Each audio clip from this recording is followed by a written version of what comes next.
नमस्कार मित्रों, आपका स्वागत है मेरे YouTube चैनल नरेंद्र भारद्वाज के सेगमेंट मेरा अर्थशास्त्र में। मेरा अर्थशास्त्र segment governance, democracy, international relations, human rights के मुद्दों पर बेबाक चर्चा करने का एक मंच है।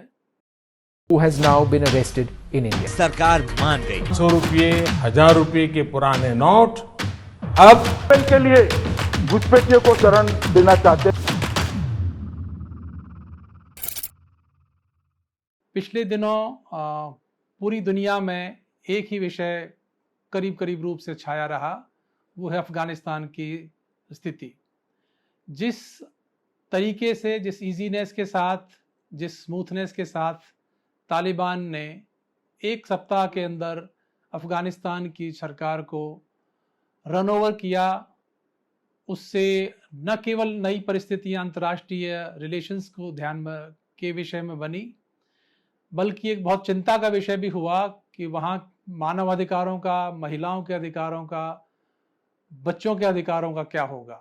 तो आज हम चर्चा करेंगे अफगानिस्तान की स्थिति पर। पिछले दिनों बहुत सारे मित्रों ने पूछा कि अफगानिस्तान की स्थिति पर मेरे क्या विचार हैं। मेरे विचारों को आज मैं अपने कुछ प्रश्नों के माध्यम से, जो मेरे मित्रों ने रखे हैं, आपके सामने रखूंगा। अच्छा होगा कि उस पर आपकी प्रतिक्रिया भी मिले, जिससे हम लोग इस विषय पर एक गहन, एक व्यापक समझ बना पाएं और शायद अफगानिस्तान की आम जनता के हितों की रक्षा के लिए कुछ कदम उठा सकें, अंतर्राष्ट्रीय स्तर पर, स्थानीय स्तर पर, राष्ट्रीय स्तर पर। तालिबान का लिटरल मीनिंग तो है स्टूडेंट्स। ये वो लोग हैं जो 90s में अलग अलग जो रिलीजियस इंस्टीट्यूशंस हैं, मदरसे हैं, उनमें पढ़ते थे। 1994 में ये ग्रुप पहली बार एक ऑर्गेनाइज्ड रूप में सामने आया और इसका मुख्य उद्देश्य था कि किस तरह से अफगानिस्तान में, अफगानिस्तान के समाज पर इस्लामिक पद्धति के अनुसार, इस्लामिक सिद्धांतों के अनुसार शासन हो। अगले 2 साल में 94 से लेकर 96 तक पाकिस्तान के सपोर्ट के साथ और कुछ अंतर्राष्ट्रीय हालात ऐसे बने कि ये बहुत तेज़ी से आगे बढ़ा और एक फोर्स बनकर अफगानिस्तान में सामने आया। 96 के बाद से ही तालिबान ने एक तरह से अफगानिस्तान पर अपना शासन स्थापित कर दिया। जैसा मैंने कहा कि ऐसा करने में अंतर्राष्ट्रीय परिस्थितियों का बहुत योगदान रहा। आज जिस यूनाइटेड स्टेट्स ऑफ अमेरिका ने जो डील किया है, वैसा ही एक इनफॉर्मल डील पहले भी हुआ था। पहले वो जो रशिया का ऑक्यूपेशन था, उस समय यूएसएसआर था, उसके खिलाफ था, और आज उन्होंने एक नई तरीके से डील किया। जहाँ तक तालिबान है, ये अब सिर्फ स्टूडेंट्स नहीं हैं, एक आइडियोलॉजी को रिफ्लेक्ट करता है, और वो आइडियोलॉजी ऐसी आइडियोलॉजी है जो इस्लामिक, जैसे मैंने कहा, इस्लामिक सिद्धांतों के अनुसार, इस्लामिक पद्धति के अनुसार शासन करने में विश्वास रखती है। इनके बहुत सारे सपोर्टर्स भी हैं अलग अलग देशों में, खासकर जो बहुत कंजर्वेटिव और बहुत एक तरह से अतिवादी सोच, एक्सट्रीमिस्ट सोच के साथ अपने आप को रिफ्लेक्ट करते हैं। तो as we know, so this Taliban, the new manifestation of Taliban, or as they say 2.0 Taliban, is something that we have to contend with. And I mean, now they are more than students, and the sort of major ideologies, as I say, Sharia law and Islamic sort of rule and Islamic style of governance. Is Taliban a terrorist organization? That is very hard to say. I mean, how do you define a terrorist organization? One mechanism of terrorist organization, or someone designated as terrorist organization, is that UN passes a resolution, or then they formally designate XYZ organization as terrorist organization. But in this case, I mean, many of the activities or actions that Taliban has taken in the past, or it is apprehended that they will take, they more or less make it a terrorist organization. But since it has got a lot of acceptance, and as I said, US has made a deal with Taliban, so it would be hard really to say for anyone, including India, to call them a terrorist organization as of today. UN playing a constructive role in dealing with the Taliban situation? Unfortunately not. They should have played a very active role. UN being the world forum, world intergovernmental forum, in which the entire world population has reposed a great faith that it would protect their interests. But UN has failed to live up to the expectations. Partly because UN itself is very unequal, for the simple reason that there is a group of 5 countries which call themselves as permanent members of Security Council.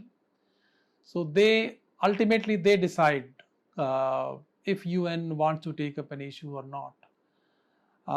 Since in this case Russia and China are more or less kind of in alliance with Taliban, or if they have accepted Taliban as the legitimate, let's say, governors of Afghanistan. So US, despite the fact that many countries or women's organizations, human rights group, they have kind of expressed serious concerns, UN has not been able to take up any effective measures so far. Why was Afghanistan army not able to fight against Taliban? Very interesting question. We have been told, the world community has been told that Afghanistan has got a very professional army, over 300,000 people, well trained, well armed by the United States of America and other allies.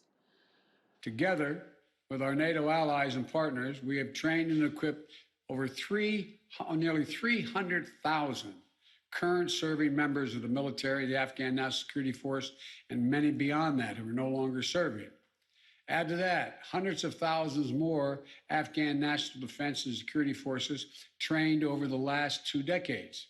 But it seems that the message that was given to Afghan army was, it seems, that about the surrender or kind of let Taliban take over.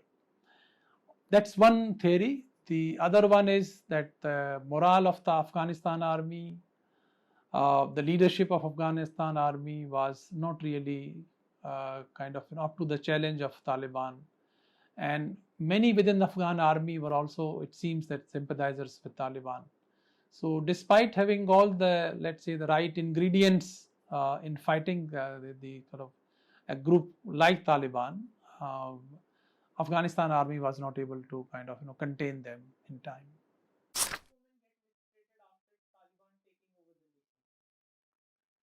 This is a given fact, whether it is Taliban 2.0 or maybe in future there is a 3.0. The very ideology of Taliban is such that they do not consider women as equal citizens or equal fellow beings. तो उस हिसाब से देखेंगे तो जितने भी evidence हैं सो फार, जो एक्शंस हैं तालिबान के, वो सब यही दर्शाते हैं कि women rights will go at least 20-25 years back, if not more. So whether it is about the women's participation in education, in governance affairs, their independence in terms of business, being journalists, being activists, I think everything is going to be severely affected, severely contained. आते ही उन्होंने जैसे कहा, उस समय तो कहा था कि महिलाओं को पूरी आज़ादी मिलेगी, लेकिन अगले ही दिन स्टेटमेंट आया वो आज़ादी इस्लामिक कानून के मुताबिक होगी, क्योंकि शरिया में विमेन को उस तरह से इंडिपेंडेंट एंटिटी के रूप में देखा नहीं गया, तो वो जब भी बाहर निकलेगी, पब्लिक प्लेस पे निकलेगी, she has to be accompanied by a man. So this very fact puts a lot of constraints on women's rights and women's freedom. What does Taliban hope to achieve in long run? There could be different assessments and theories on this, but as they have named themselves that Islamic Emirates of Afghanistan, means that they want to establish Islamic rule to start with in Afghanistan. Some indications are that they are already crossing over to Pakistan. So if not physically, at least ideologically, all indications are that the hardcore element, let's say hardline element within Pakistan will also get affected by Taliban ideology. So eventually, I think they would like that there is an Islamic rule in as far as possible in as many countries as possible.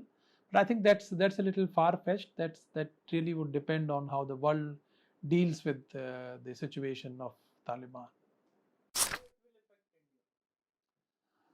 But that's a very complicated question, how it will affect India. Historically, India has had very close relations with Afghanistan, and in the last 20 years, when a new regime was put in place after 2001, India had invested a lot of energy, resources, human resources in creating infrastructure, in creating development opportunities in Afghanistan. So that obviously gets set back with Taliban taking over Afghanistan. But that's sort of one part of the story. There is also a geopolitical and strategic issue involved in this. Now, how Pakistan uses their good offices with Taliban in, let's say, creating more problems with India is something that has to be seen, that has to be assessed over the next few months. And in this version of Taliban, it seems that China is also getting very close to Taliban. So this means that China will also use them to their benefit, to their advantage, to their strategic interests. But India as a sovereign nation, as a very important, let's say, player in Asia, and one of the most important countries in South Asia in the region, cannot be bogged down by these factors. So they will have to be more proactive. I think India will play an active role, and they will find a way to work also with Taliban, even without recognizing them or giving them the legitimacy that they are looking for. Okay, so आज की चर्चा को हम लोग यहीं विराम देते हैं. I hope कि इस डिस्कशन से आप लोगों की अंडरस्टैंडिंग अफगानिस्तान के बारे में और इंडिया का रिस्पॉन्स कैसा हो अफगानिस्तान के बारे में थोड़ी बड़ी होगी. If you have more opinions, if you wish to understand more about Taliban and Afghan situation, please do visit comment section.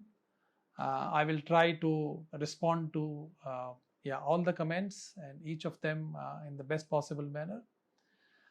And I hope that we can generate good informative discussions on this. नया channel है, तो आपसे अपेक्षा है कि आप इसको support करेंगे. So please do like it, subscribe करें, शेयर करें as much as you can.